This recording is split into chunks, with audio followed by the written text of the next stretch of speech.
Hello and welcome. My name is Tim, and I am on a journey to improve my penmanship. I have horrible handwriting, and this is something I've had for a long time. This is something that I wrote probably a couple weeks ago, maybe a month ago or so. But this is just kind of my baseline. I wrote a little bit about purchasing pens and different things to try and improve my handwriting, my penmanship. And you can see that my handwriting is awful. It's inconsistent. There might be a little bit of a consistent slant to my handwriting, but overall it's just really, really poor. And it's something I haven't really worked on at all in my lifetime. At a young age, I had a death grip on my pencil when I first started to learn how to write.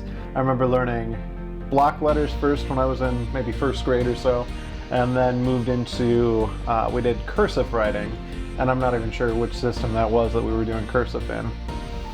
But I've had this handwriting for pretty much all my life, since I was a kid. And I decided it's time for a change. And so one of the first things I decided to do was to get a fountain pen. And so this here was the first fountain pen that I bought. And this is the Pilot Metropolitan. And it's a good little fountain pen. Actually, I like this one quite a bit. Looking at examples that I liked, all of these had a little bit of shading in their lettering.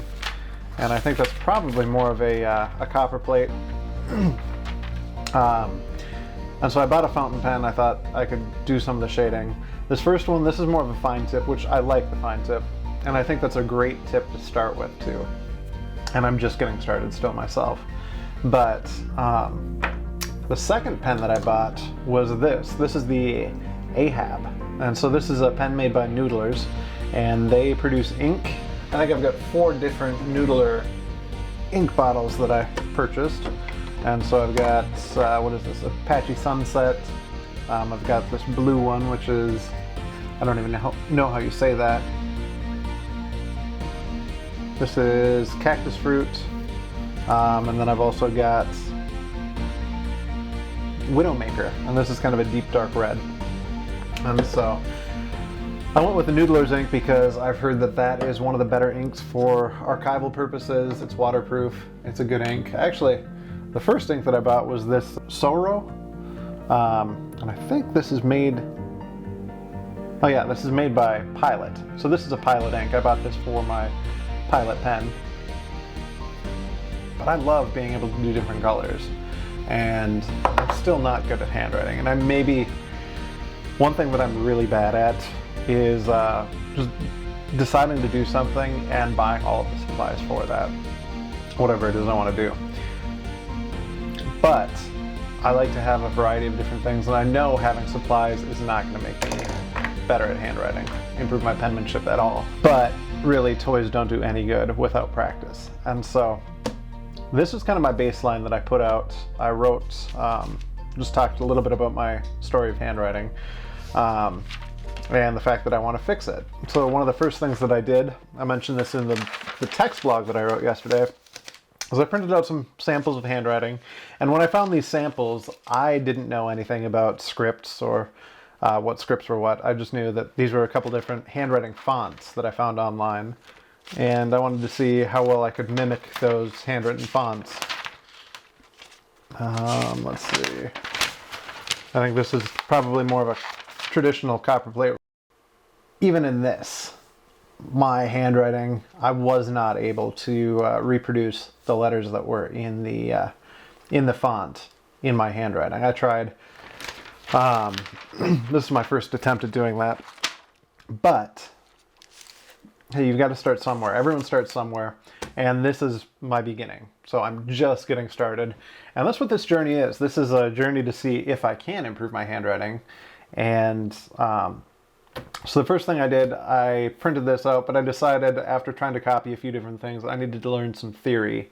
And so in order to learn theory, after doing a little bit of Googling, searching around the internet, I decided to pick up the Spencerian theory book. And so this is the Spencerian System of Practical Penmanship. I can't even read, so I don't know how I'm going to be able to write. And so this is 9 lessons.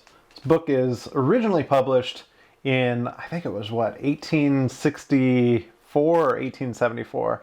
I've read a couple different numbers here. And so the front of the book here, this is one of the copy books. This says 1864 on here. But when you look at the copyright on the inside, it says 1874. So I'm not sure which one's correct. But this is the theory book. This is the book that I first picked up. I got this from Amazon. It was like $5, free shipping. So this says 1874 on the copyright on the inside of the book here.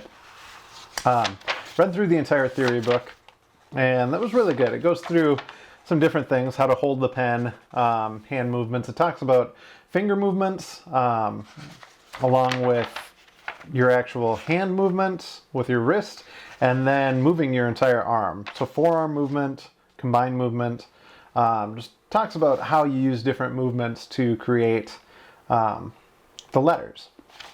And so it starts out with that, and then it talks about the Spencerian system was really designed for ease of use and speed, and it uses 7 basic strokes. And so there's a straight line, a right curved line, a left curved line, and then it gets into, after that,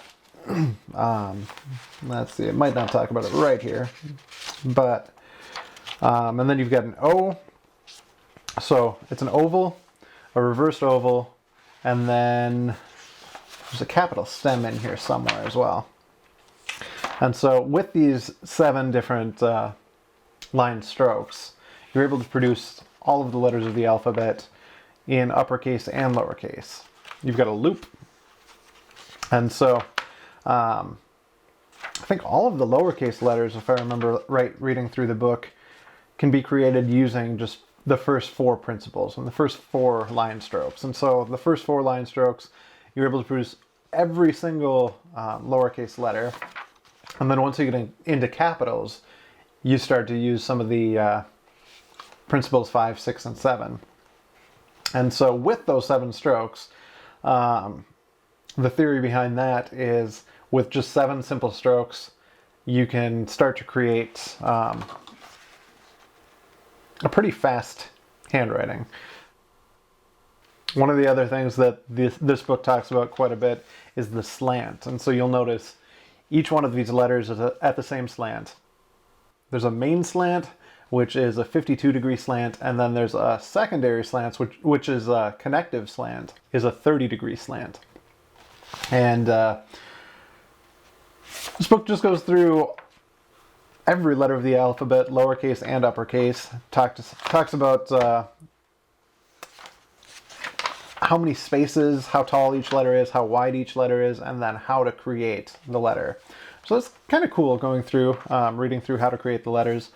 And then the other thing that it does is it goes through, talks about spacing of the letters, shading of the letters, and how that works. And so the harder you press, the tines in it, or the teeth in it, spread apart as you press down on the fountain pen. And as those spread apart, the lines get thicker. And so it's a pressure thing. When you push down, let me actually grab my Ahab here. There's 2 teeth, and I'll show you with my fingers first. As you press down on the paper, those teeth separate. And so the harder you press, the thicker the lines get. And so this is the Noodler's Ahab pen, and this has a flex nib in it. So as I lightly press, I get a thinner line. And this isn't the thinnest or finest nib out there at all, but I get a thinner line, and as I press down, the line gets a lot thicker and bigger. Here, let me pull up my practice books here, and we'll talk a little bit about the copybooks. So these are the Spencerian copybooks. There's 5 of these, and really, it's a great price from Amazon. There's you can get all of the copybooks for, I want to say, under $20. And there's the theory book. So all of these you can get for $25. You don't need to purchase this one. This is the Spencerian penmanship book that I was talking about earlier. But this one is available as a PDF since it was published in the 1800s. The copyrights, it's an out-of-print book. Mont Media is printing it, but the original print is out of print. And so you can find the PDF of that online, and you don't have to worry about the copyright on that. However, I thought it would be nice to have the actual copybooks and work out of these. I could have used regular notebook paper, but each of the copybooks has a description of what you're doing at the top, along with examples of what it is that you're supposed to be working on for that page. So this first page, I did this 2 days ago. It's the 17th day. I did this on the 15th. These are just oblique lines. An oblique is an angled line. And so these are oblique straight lines. And I think I mentioned in the Spencerian book, it talks about the main angle, or the main slant, is a 52-degree slant. And so this first exercise in this book was just creating a straight line at a 52-degree slant. And then the connected lines are next. That's more of a 30-degree slant. And I started to work on that, but I decided to take a break in this book, in this practice book, because I'm waiting on an oblique pen holder. And so I say the word oblique, and that's basically an angled pen holder. And so a pen holder like this is a fountain pen. It's got a straight tip on it. And in order to create this slant, you need to slant your pen to get the tip of the pen at the same angle as the paper, or same angle as the main slant. Or you can turn your paper, but they make a pen that's a dip pen that has a 52-degree slant on it. And so the slant is built into the pen, and I'll show you that once I get the pen holder. I ordered a cheap one from Amazon. It should arrive by Monday, and I did that so that I would have one right away. But then I also ordered a custom-made one, a cheap custom-made one from Etsy, and I think that was only an $18 pen. But the one from Amazon is under $5. But then I'm waiting on the one from Etsy to have a wooden one that's custom made. I'm not sure what the quality is going to be like on that one, but the guy who's making them gets decent reviews on Etsy, so I figured I'd give him a try. And there's actually, I believe it's Yoke Pen Company that makes really nice oblique pen holders. I'd love to be able to get one of those sometime, but I will put a link to that. And one of the things that I love about the Yoke Pen Company is the owner of that pen company, the guy who makes the pens, actually has some YouTube videos describing how he makes them. And so he kind of gives a how-to. If you've got a lathe, some pliers, and he shows you how to make the pens that he makes. And so I think that's really cool that he shows how he makes them. But another really cool thing is that he's got a photo gallery of all of the pens that he's made and sold. And so it's cool to look through and see the different pens that he's made. And yeah, I'd love to be able to get one of those at some point. And it's not terribly expensive, especially when you look at the price of some fountain pens. Dip pens really are not that much. But I want to make sure an oblique holder works for me before I go spending a decent amount of money on one.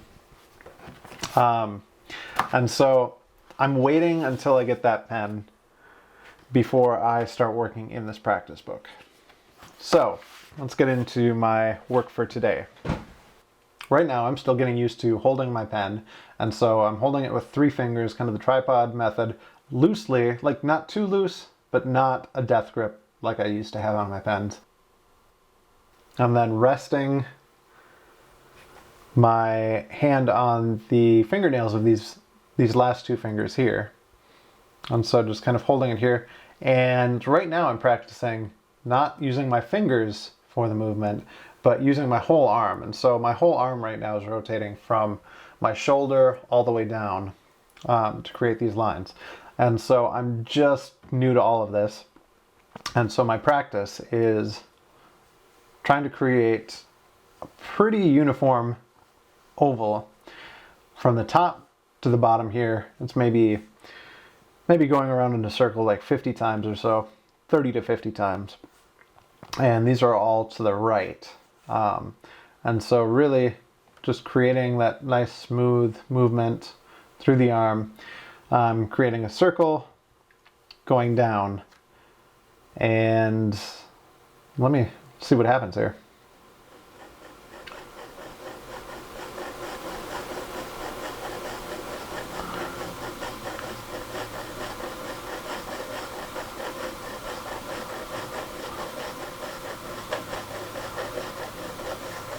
And you probably noticed that wasn't very nice, and this is why I need to practice.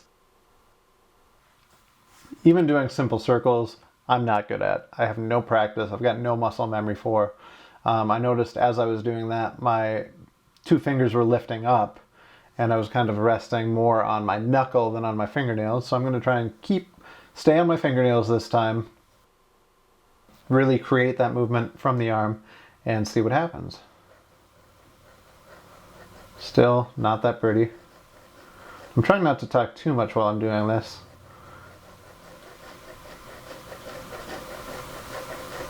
Because I think talking messes me up. I've got to think about what I'm saying, and I need to try and think about where my pen's moving, and how I'm holding my pen, and how I'm using my arm.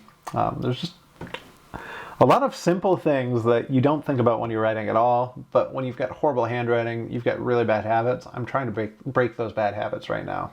And so, here we go. I'm going to do this one more time. Actually, I'm going to do it 3 more times because I'm going to fill up this row.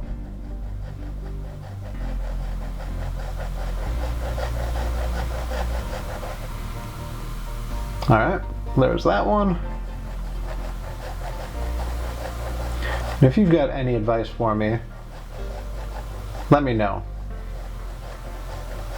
This last one I'm going to do a little bit slower because I think I'm not good at this, and in practicing, I'm probably just practicing bad habits by doing it fast like this. So I'm going to slow it down, and actually I don't like doing it top row here because my hand is starting to hit the spine of this notebook. I'll give it a try.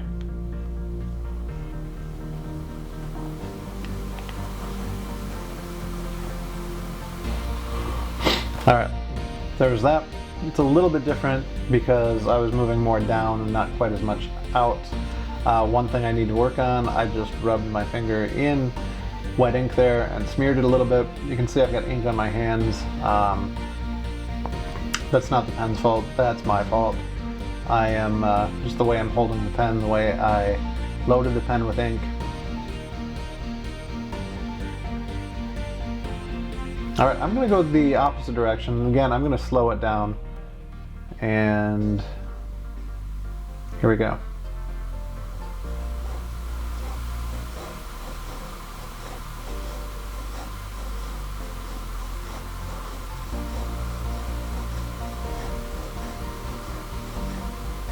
Okay, I honestly don't know that slowing down helped at all. And I can tell I'm not as used to making circles in a counterclockwise fashion. I can't even remember what the Spencerian system calls that kind of oval. A reverse oval, I think it is. I'm not used to creating reverse ovals. So, again, practice, practice, practice. That's what you do.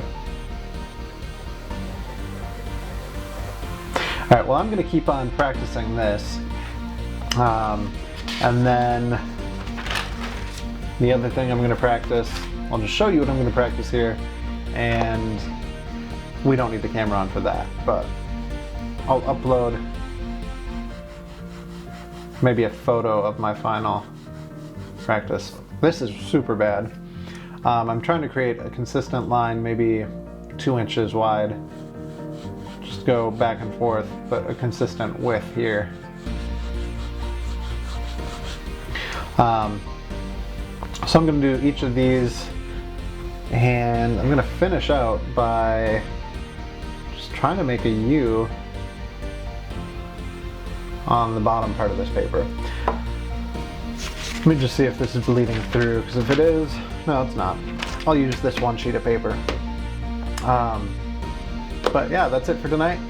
I will upload a photo of my final practice sheet, and thanks for watching. I mean, this is more for me than for anything, but if you want to follow me on this journey, I would love input, I'd love help. So thanks so much. I will be back tomorrow.